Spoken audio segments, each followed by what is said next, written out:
So I just like to cut these into equal pieces so that when they roast evenly.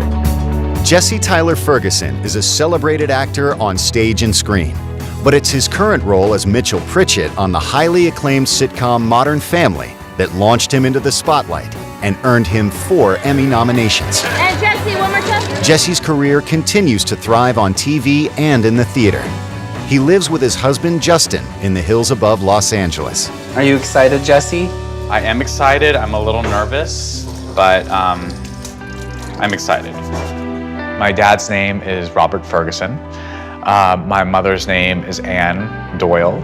My parents divorced when I was 18, but they both still live in Albuquerque, New Mexico. I came from a very stable, sometimes mundane, boring family, and I really do appreciate that. But there was none of the drama that I really longed for when I was, a moody 16-year-old kid who loved theater. Both of my parents are very strong-willed, and I feel like they pass that along to me. I have a stubbornness about me at times. I don't back down, and I don't quit when I hear no. My mom is very strong, and she just made things happen. And the grandparents on my mom's side I was very close with, and my dad's mom I was also very close with. I'm actually named after her, and I had a special bond with her. My grandma Jessie was hilarious. She definitely spoke her mind. She passed away 6 years ago. She was a great lady. The moment my grandmother passed away, it did sort of feel like this sort of final moment of and now your history is capped. History shut down and closed for the day. And you don't have that person to talk to get those personal stories from. I am very excited to explore my dad's side just because I get sad because I think there's so much I don't know about my history, and my grandma's gone.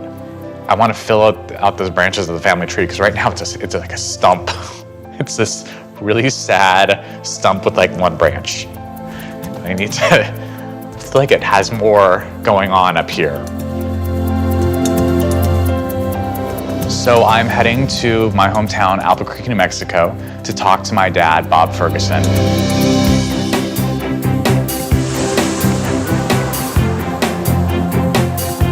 I always like coming back to Albuquerque. It wasn't the greatest place to grow up.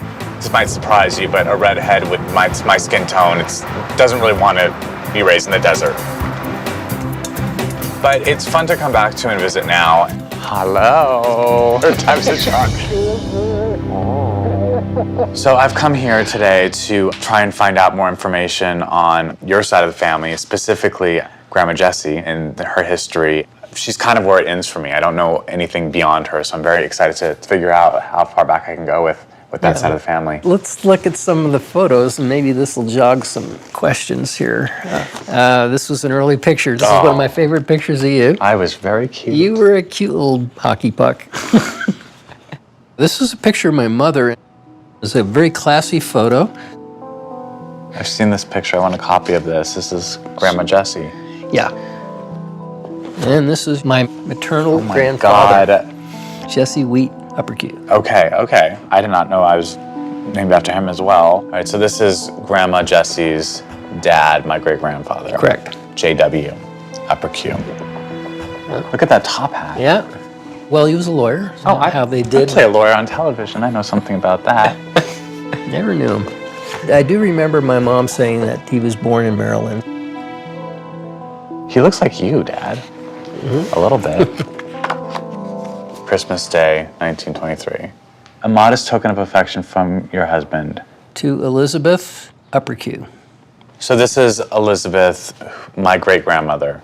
Correct. It's very modest. I love that this is his token of affection. Just him looking very mad. Wow.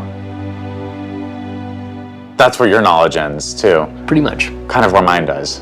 Yeah.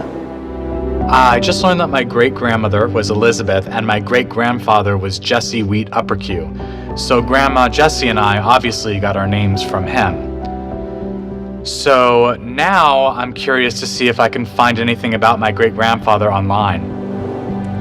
We should Google Jesse Uppercue, Law, Maryland. All right, I'm not seeing anything here, so Well, maybe you can refine the Google search. And I've seen my grandfather's name spelled with an E on the end. okay. Jesse Uppercue with an E. Yeah. The Baltimore murder. Oh my God. Baltimore, Maryland, August 27th. Miss Amelia Wheat, age 78, residing at number 634 Lombard Street, was murdered in her bed by shooting at about 2 o'clock this morning. Her nephew, named Jesse Uppercue, has been arrested, charged with the murder. Oh my gosh.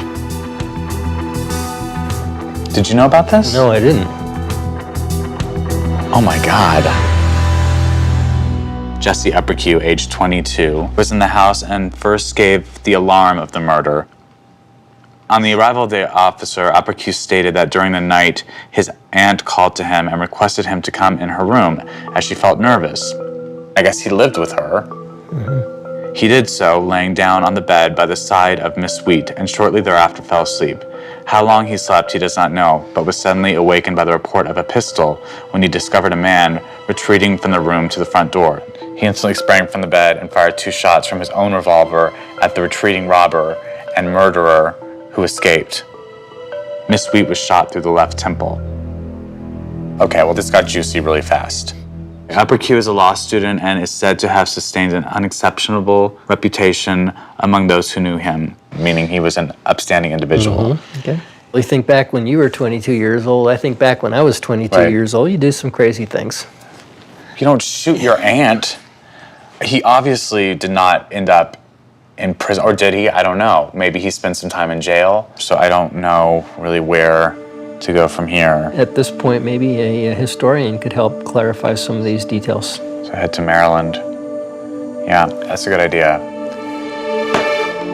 I mean, we really jumped into the deep end with this because murder was not something that I was expecting to see. If this was like a distant relative, it might be a different thing, but knowing that it was my grandmother who I knew so well and it was her father, that makes it so much more palpable and so much more real. The details of the actual murder and his account of it, there's something very strange about the story. The dots don't really line up for me. I don't know. I mean, I can't imagine how anything could get crazier.